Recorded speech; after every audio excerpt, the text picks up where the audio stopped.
Hello everyone, Assalamu alaikum. Welcome to my channel Recipe by Cynthia's Mom. আজকে আমি আপনাদের জন্য নিয়ে এসেছি আলু বেগুন দিয়ে ইলিশ মাছের ঝোল রেসিপি। চলুন তাহলে কথা না বাড়িয়ে তৈরি করি আজকের এই রেসিপিটি। এর জন্য চুলায় একটা প্যান বসিয়েছি, তার মধ্যে পরিমাণ মতো তেল দিয়ে নিয়েছি। এবার এর মধ্যে মাছগুলো দিয়ে নিচ্ছি। হালকা একটু লবণ হলুদ দিয়ে মেখে রেখেছিলাম। মাছগুলো হালকা করে একটু ভেজে নেব। আমার মাছ ভাজা হয়ে গেছে, এবার আমি উঠিয়ে নিচ্ছি।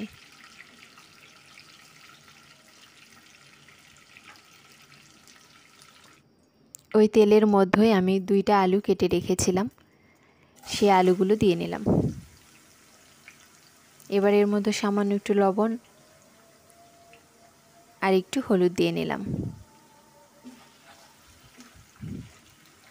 নেড়ে চেড়ে কিছুক্ষণ একটু ভেজে নেব।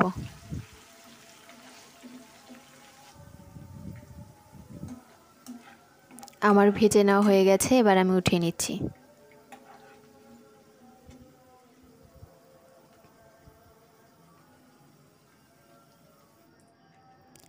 এবার আমি এই তেলের মধ্যে বেগুনগুলো ভেজে নেব। সামান্য একটু হলুদ দিয়ে নিলাম আর একটু লবণ দিয়ে নিলাম। নেড়ে চেড়ে হালকা করে একটু ভেজে নেব।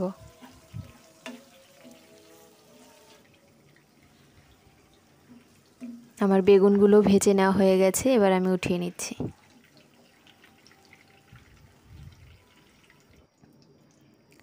এবার এই তেলের মধ্যে হাফ কাপ পেঁয়াজ কুচি দিয়ে নিলাম।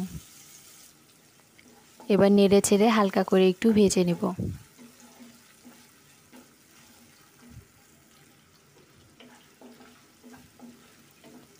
আমার পেঁয়াজ ভেজে নেওয়া হয়ে গেছে, এবার এর মধ্যে মশলা দিয়ে নিব। জিরার গুঁড়ো নিয়েছি 1 চা চামচ, স্বাদমতো লবণ নিয়েছি, হলুদের গুঁড়ো নিয়েছি 1 চা চামচ, লাল মরিচের গুঁড়ো নিয়েছি 1.5 চা চামচের মতো হবে। এবার সবগুলো মশলা দিয়ে নিলাম। এবার আদা রসুন বাটা দিয়ে নিলাম 1.5 চা চামচ। এবার এর মধ্যে কষানোর জন্য সামান্য একটু পানি দিয়ে নিলাম।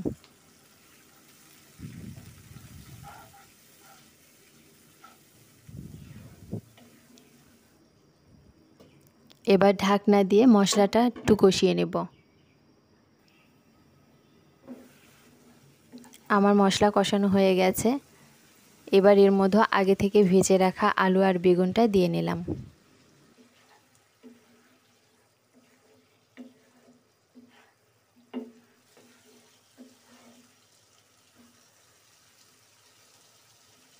দুই মিনিটের মতো একটু মশলার সঙ্গে আলু বেগুন রান্না করে নিয়েছি। এবার এর মধ্যে ঝোলের জন্য পানি দিয়ে নিলাম।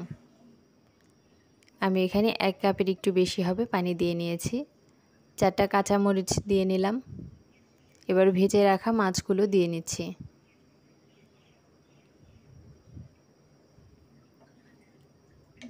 এবার একটু নেড়ে নিচ্ছি।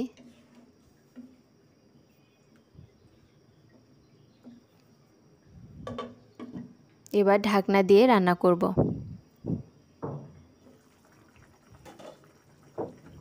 আমার রান্না মোটামুটি হয়ে গেছে। মাছগুলো একটু পাল্টে নিচ্ছি।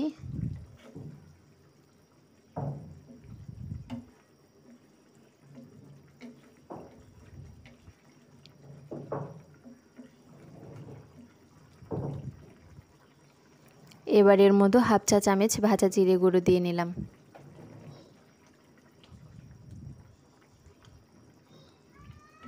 আর 2 মিনিটের মতো রান্না করব।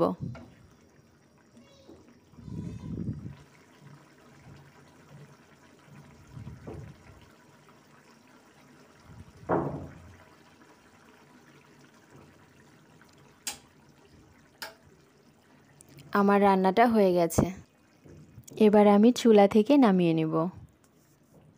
আমার আজকের এই রেসিপিটি যদি ভালো লাগে অবশ্যই একটা লাইক দিবেন, কমেন্ট করবেন এবং শেয়ার করবেন।